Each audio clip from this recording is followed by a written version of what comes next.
স্থানীয় সরকার এবং যুব ও ক্রীড়া মন্ত্রণালয়ের উপদেষ্টা আসিফ মাহমুদ সজীব ভুঁইয়া একসময় বলেছেন নির্বাচন করলে পদত্যাগ করবেন, বেশ আগের কথা।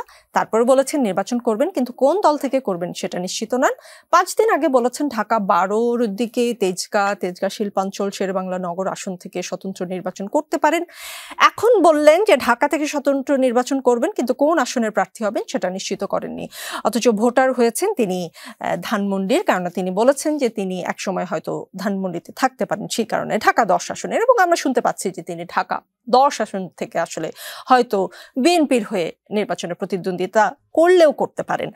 নির্বাচনে অংশ নেওয়া প্রসঙ্গে তার এই যে অবস্থান, ধারাবাহিক পরিবর্তন কি আপনার কাছে মনে হয় দর কষাকষির বহিঃপ্রকাশ, নাকি বয়সজনিত অস্থিরতার প্রকাশ, নাকি তিনি আসলে এমন একটা পরিকল্পনা করছেন যেটা আমাদের এই অনুমানে নেই, তিনি জামায়াতের হয়েও লড়তে পারেন? ক্ষমতায় থেকে রাজনীতি করা এটা ঠিক না, কারণ উনি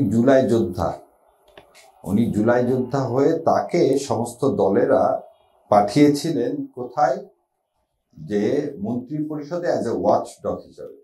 তারই আর এক সহযোদ্ধা নাহিদ কিন্তু পদত্যাগ করে সে এনসিপিতে গেছে, এবং এনসিপিতে যখন নাহিদ এসছে, নাহিদ বলছেন আমার অন্য সহযোদ্ধারা তো ওখানে আছে।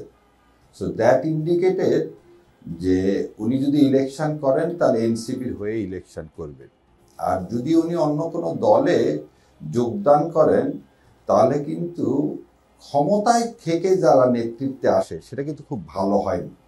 দেখেন, জিয়াউর রহমান সাহেব বিএনপি তৈরি করছে, শহীদ রাষ্ট্রপতি জিয়াউর রহমান, উনি কিন্তু রাজনৈতিক নেতাদেরকে নিয়ে, জাদু মিয়ারা হচ্ছে সিজন পলিটিশিয়ান,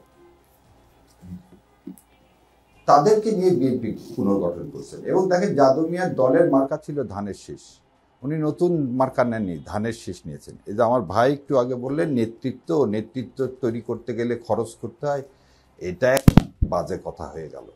কেন বাজে কথা হয়ে গেল? মৌলানা ভাসানীরা নেতৃত্ব দিয়েছেন, জাদু মিয়ারা নেতৃত্ব দিয়েছেন, মণি সিংরা নেতৃত্ব দিয়েছেন, তাদের সব কিছু বিলিয়ে দিয়ে, জমিদারের ছেলেরা নেতৃত্ব দিয়েছেন, সব কিছু বিলিয়ে দিয়ে।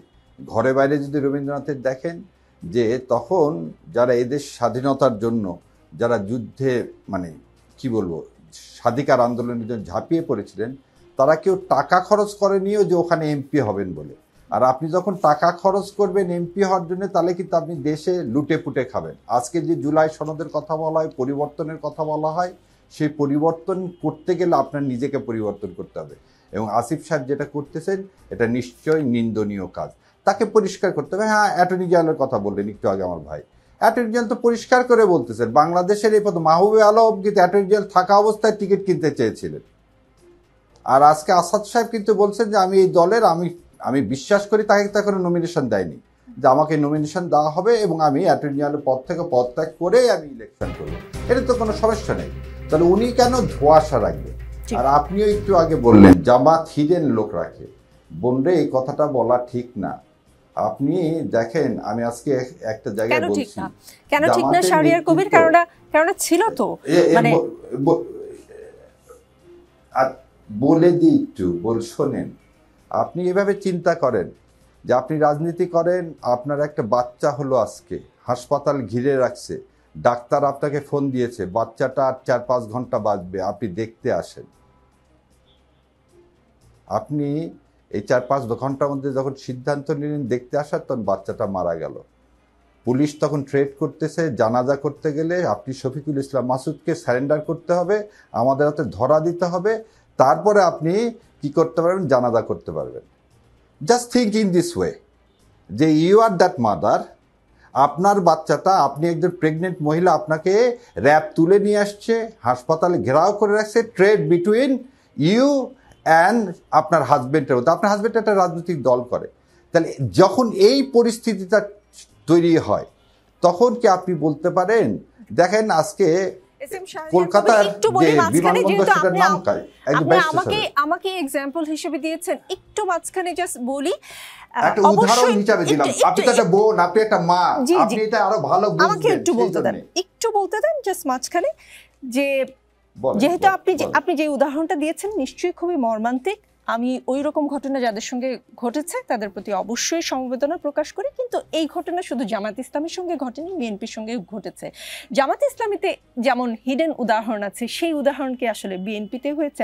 আরও অন্যান্য গণতন্ত্র মঞ্চ বলেন, গণতন্ত্রের মঞ্চের যে দলগুলো তাদেরকেও আমরা দেখেছি জোনায়েদ সাকিকে রাস্তায় কিভাবে ফেলে মেরেছে, এসব তো হয়েছে না? তারা তো আসলে হিডেন কোনো প্রতিনিধি কোথাও রাখেনি। জি, আচ্ছা, আপনার এই উত্তরটা শোনেন, উত্তরটা দেওয়ার আগে একটা জিনিস বলি। ব্যারিস্টার সুভাষ এই স্বাধিকার আন্দোলনের জন্য তিনি কোথায় কোথায় কি বেশ মানে পরিবর্তন করে রাজনীতি করেননি, পুলিশ যাতে তাকে ধরতে না পারে। এটা যদি রাজনীতির দেশের স্বাধীনতার জন্য হয়ে থাকে তাহলে বোধহয় এটা অন্যায় না। আর আপনারা একটা কথা বলে, আজকে বিএনপির বিভিন্ন মঞ্চে দেখতে পাবেন যে শহীদ জিয়ার স্মৃতি অম্লান হোক, শেখ হাসিনা জয় বাংলা, এই কথাগুলো আসতেছে। আপনি জামাতের কিন্তু কোনো জায়গায় এটা দেখতে পাবেন না। তার মানে আমরা যদি করে থাকি কিছু দেশের স্বাধীনতার জন্য আগে আন্ডারগ্রাউন্ড কোনো পলিটিক্স করে থাকি, সেটা ৩৬শে জুলাইয়ের আগে। ৩৬শে জুলাইয়ের পরে জামাতে ইসলামের কোনো জনসভায় কোনো জায়গায় আপনি এটা দেখবেন না ওই যে মানে স্বৈরাচার মনস্টারের দোষর তারা কেউ আমার মঞ্চে এসে বলে গেছে বক্তৃতা দিতে দিতে জয় বাংলা। সো এতটুকুনি আমি বলবো যে সুভাষ যদি বলে থাকে, যদি রবীন্দ্রনাথরা বলে থাকে, আমাদের যদি দেশের স্বাধিকারের আন্দোলনের জন্য আমাকে হিডেন হতে হয়, কিন্তু সেটা মানি না যে আমি অন্য দলে দলে হিডেন ছিলাম। আমি হিডেন ছিলাম কি কারণে, সেটা আপনারা এবং দেশবাসী বিচার করবেন। জি, এস এম শাহরিয়ার কবির। আপনার যে প্রশ্নের শেষটুকু সেটা হচ্ছে ওনার এটা করা উচিত না।